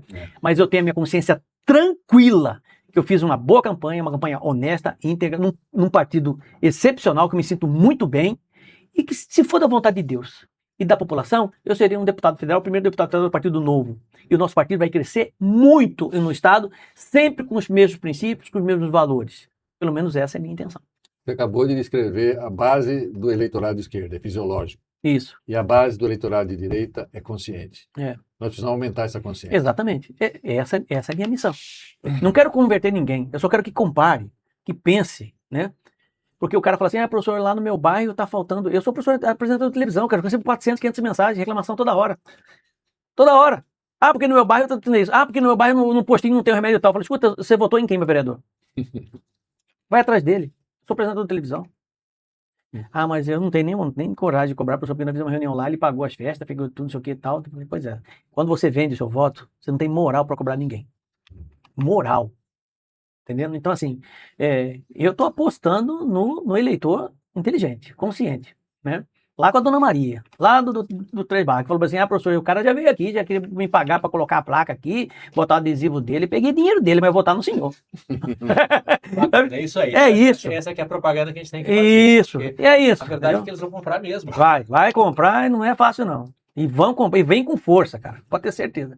Não, nem começou direito. A hora que o trem pegar, você vai ver. Imagina. Eu espero que os caras... E assim, nós temos já bons exemplos de que realmente o eleitor mudou, né? Nesse sentido, em eleições passadas. Eu estou acreditando muito nisso. Independente de classe social, sabe? Independente de classe social. Eu sempre digo, Haroldo, que até falamos agora há pouco de 2018. 2018 foi acho que um divisor de águas, divisor de águas. Foi. Nós votamos conscientemente. 2018 acho que foi o voto mais consciente que nós tivemos. Foi. Até mais do que 2022 e daí para frente. Esperamos que esse ano a gente tenha esse voto consciente novamente. Nós não podemos mais deixar o país ficar seguindo no rumo que ele está seguindo. E esperamos que pessoas como você, cara, que está aqui com essa consciência, com essa proposta, com esse espírito de luta, se multiplique, você seja um multiplicador e tenha o poder de atrair pessoas com consciência para votar em você e votar em pessoas como você. Isso é muito importante. As pessoas precisam entender, eu já disse por várias vezes, né? Que eu conheço a história, né? Da Venezuela, de Cuba, do Irã. Nós temos hoje os poderes absolutamente desequilibrados, sem contrapeso, sem freios, né? Aparelhados. E o Brasil caminha no mesmo rumo. Nós estamos com uma situação que a nossa condição de virar esse jogo é a última que nós temos agora. O que me deixa mais angustiado é ver a direita desunida. Ao invés de administrar possibilidades, ela está desunida. Ela tem que se unir para poder ganhar a eleição. Porque a grande jogada é vencer a esquerda. Se você que está me assistindo parar para pensar o seguinte, se o Lula for reeleito, e eu espero que isso não aconteça mesmo, né? Ele terá condições de nomear 3 ou 4 ministros? 4 ministros do Supremo Tribunal Federal? Acabou, gente. Esquece. Essa massa pobre, vulnerável e dependente do Estado vai só aumentar. Vai só aumentar. Né? E a dependência do Estado também. O que a gente absolutamente não quer. Não quer. Historicamente, quando a esquerda se estabelece, é 50, 60, 70 anos para trocar. E olha lá com dificuldade, porque eles deixam um rastro de miséria, né? Rastro de miséria. O Foro de São Paulo foi construído e está sendo colocado em execução desde o início. O grande Estado, né? O grande Estado. O grande Estado. Exatamente. O grande Estado. Né? Mas não funciona em lugar nenhum, né? Você leu o Manifesto Comunista? Mas eles não se incomodam com isso. O próprio Karl Marx, né? Dependia do Engels, que era filho de um industrial, para manter a vida dele, não sustentou nem ele direito.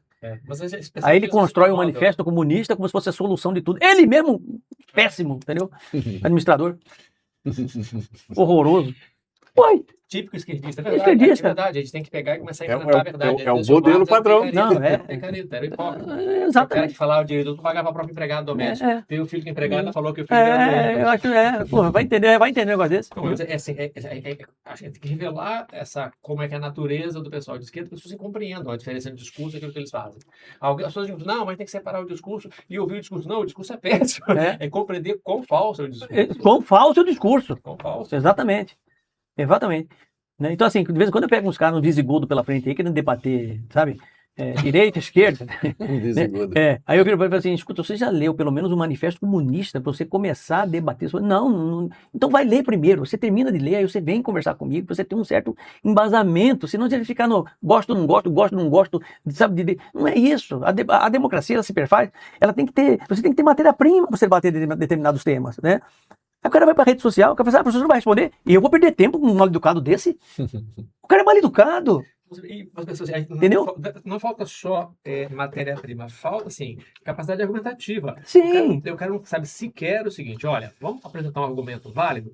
Então ele não é capaz nem de dizer, ele não é capaz de analisar e perceber que o argumento dele não é válido.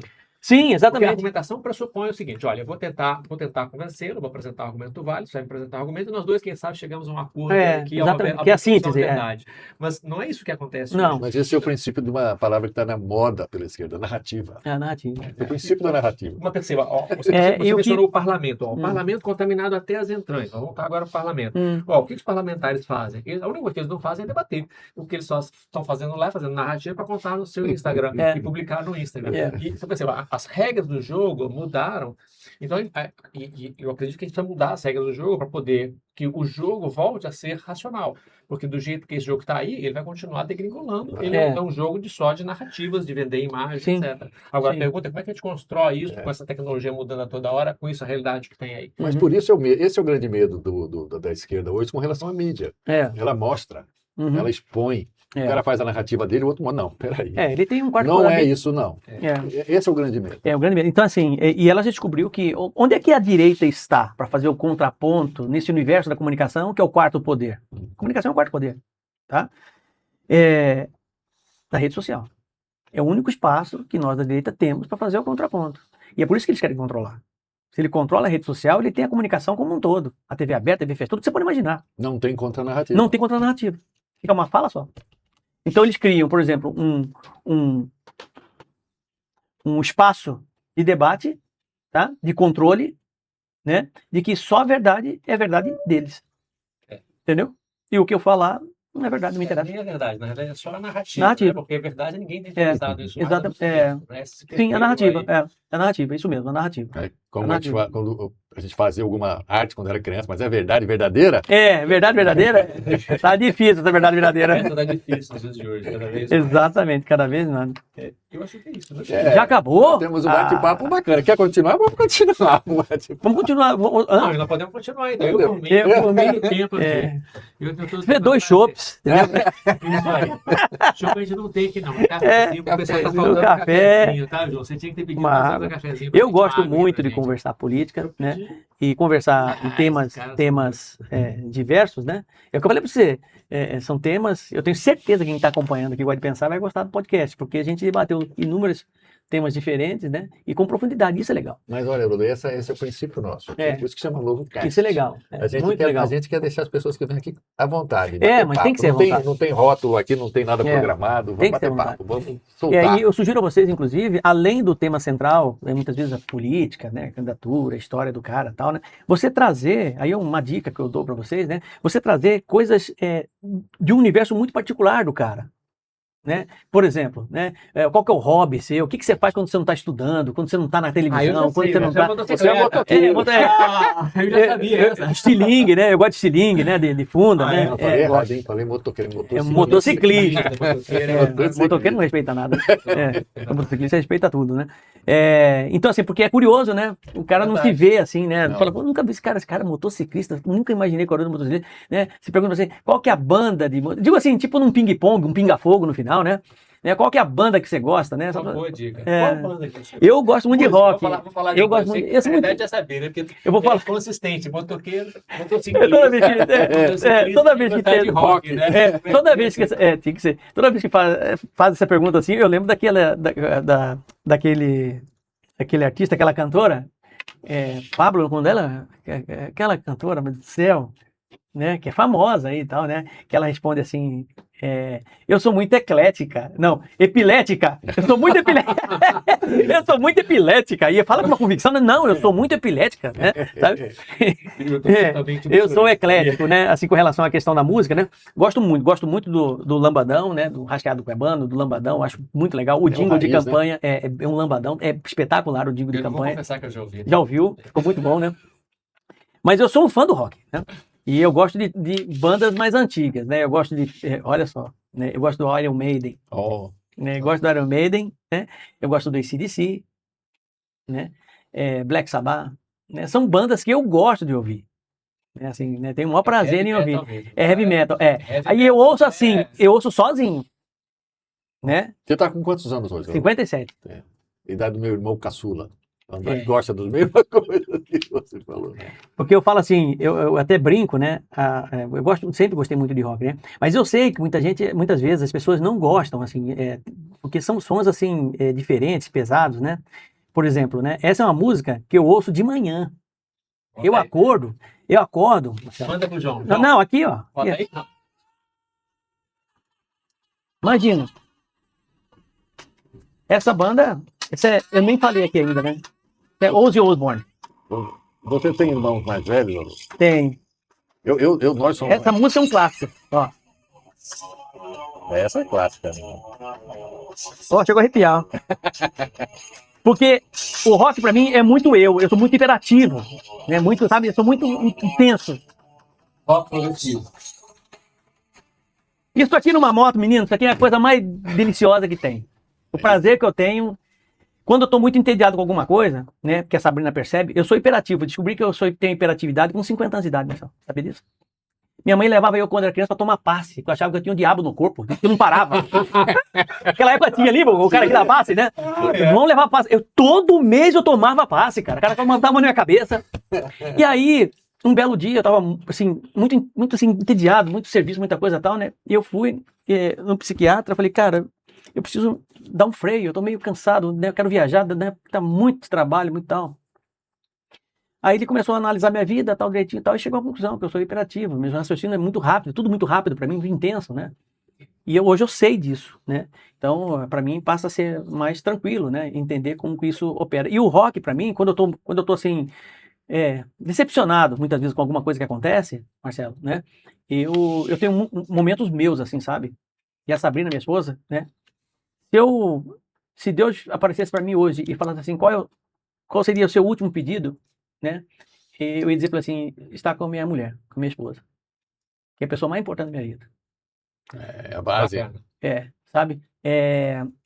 E porque ela me entende. Eu preciso dos meus momentos, Marcelo, sabe? Então assim, quando eu tô muito... Cara, eu pego minha moto, só eu e ela.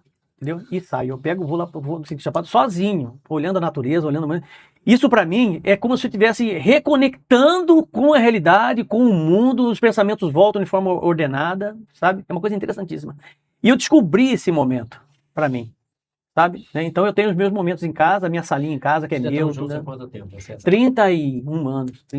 Já são uma pessoa só. Uma pessoa só. Por isso que eu não brigo com ela, se eu brigar com ela, eu tô brigando comigo mesmo. Exatamente. Né? Mas é legal você saber isso, né? Descobrir esse transcrição da cara metade, né? Você não pode dar um cara metade. E ela é ariana. A ariana é, né, dura, tal. E eu sou canceriano. com ascendente em aquário, né? Eu não tenho a menor ideia que seja esse troço, mas eu sei que eu sou de É, câncer também. é câncer, o câncer ele, né, ele é bem sensível. Dizem assim, eu vi um conceito bastante interessante para o canceriano, que o canceriano ele não vive no mundo, ele sente o mundo e as pessoas. Chega a ser incrível, Marcelo. Professor, você vai entender o que eu estou dizendo. Eu sei exatamente quando a pessoa gosta de mim, quando a pessoa não gosta de mim. Quando a pessoa me abraça, pode me abraçar, seu cara, te adora, não sei o que tal, né? Eu sinto a energia da pessoa, cara. Eu sei se ela gosta realmente, do fundo do coração dela, se ela não gosta, sabe? A Sabrina fica impressionada, entendeu? Eu tenho essa sensibilidade. Eu consigo perceber a energia das coisas. E isso é tão, tão forte em mim que determinados ambientes, professor, que eu entro, eu posso até sair mais fraco de tanta energia que me tiraram dali, entendeu? Sabe que Mas tem pessoas que têm essa competência de tirar a energia da sabe? Você sente, né? Não tem a planta. Eu sou um cuiabano. Planta, cara, olha. Vamos de secar pimenteira. Cara, uma vez eu plantei um pé de arruda em frente de casa, assim, na entrada de casa, entendeu? Passou sei lá quem passou lá, cara, morreu o pé de arruda, cara.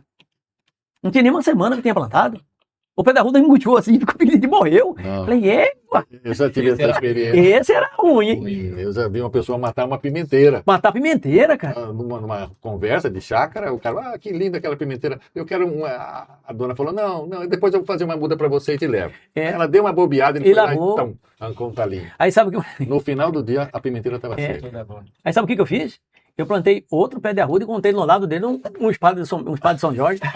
Falei pro pé de arruda, se você não aguentar, você chama São Jorge.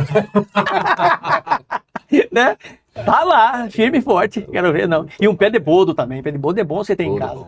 Eu tenho, plantei bem no canto, assim, quando exagera um pouquinho, vai lá pegar uma flor. Tem uma que é venenosa que o pessoal costuma plantar também. Como é que é aquela que tem uma folha larga? Comigo ninguém pode. Só o nome já diz, né? Mas é braba. É braba. Então é bom não ter em casa, porque também quem tem criança, cachorro. Cachorro morde e morre.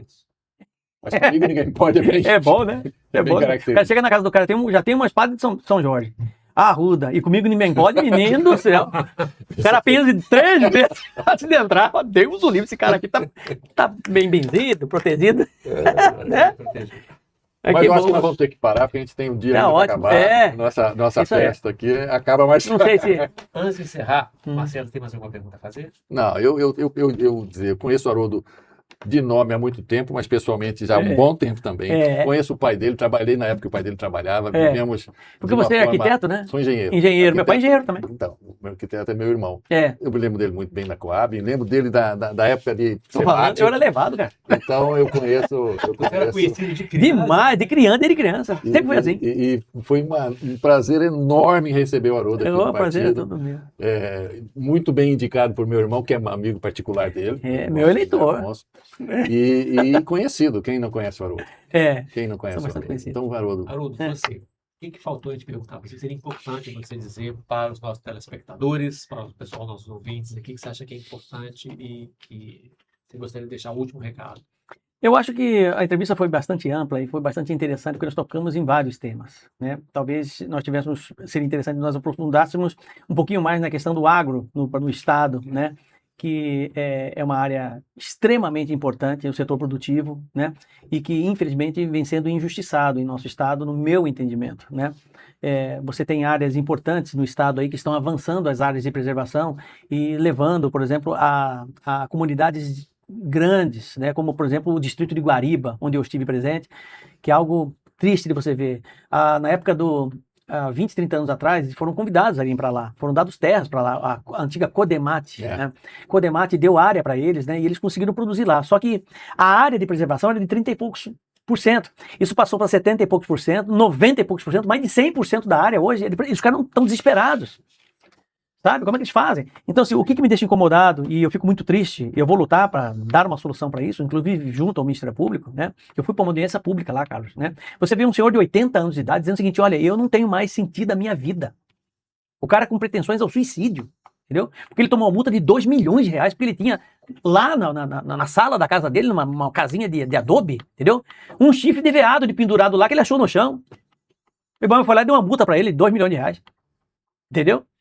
Como que ele vai pagar isso, gente? Então, assim, isso não só estou dizendo. Estudo do professor da Universidade Federal, tá, amigo meu, que fez esse estudo lá para embasar e mostrar a injustiça que está sendo cometida ali na comunidade de Guariba, né, no distrito de Guariba. 27% da população que está ali está sofrendo com doenças psicológicas, psiquiátricas, depressão, síndrome do pânico, transtorno bipolar, ansiedade e suicídio. A gente precisa mudar essa realidade. Então, é um tema que eu acho que a gente pode ser até para outros encontros, outras possibilidades, porque realmente, se você não sabia, essa é a situação de Guariba. Olha, muito bacana receber aqui. Nós vamos agendar um encontro, então, para Vamos. discutir a questão do Aí já como candidato. ambiental. Como Como candidato, candidato. Se der certo amanhã, né? isso. Como candidato, nós temos aqui como pauta a questão do agronegócio, É. a questão da preservação ambiental, a atuação do Ministério Público nesses casos, que Isso. isso é extremamente danosa, e a gente pode aproveitar e tratar a questão indígena também, está relacionada. Indígena, Está combinado? relação Brasil-Estados Unidos, entendeu? Agora Exato. essa questão de, Perfeito, tá, perfeito. Então, de tá taxação, combinado. né? Eu queria agradecer a sua presença Eu aqui. que Olha, agradeço a foi vocês. um prazer realmente. Prazer recebê-lo. imenso, É tá? um bate-papo muito bacana. Foi legal, foi legal. É muito bacana mesmo tê-lo aqui e agradeço os nossos ouvintes que acompanharam até o fim aqui. Vocês estão tendo a oportunidade de conhecer um grande pré-candidato Exato. aqui do Partido Novo. Eu que agradeço a vocês pela oportunidade de estar como pré-candidato. Amanhã, dando tudo certo, estarei oficializado como candidato do Partido Novo a deputado federal, né? E sempre disponível, volto a dizer, né? O mandato não é do candidato, é do partido, e eu tenho consciência disso. Aqui eu sou um soldado, né? E os princípios que balizam o Partido Novo serão sempre profundamente defendidos por mim. Pode contar com o A professor. gente costuma, Tá pôr isso a aí. mão aqui Isso! para Tamo fazer junto. uma corrente Tamo junto. Um positiva. abraço, viu? Obrigado a vocês. Tchau, moçada!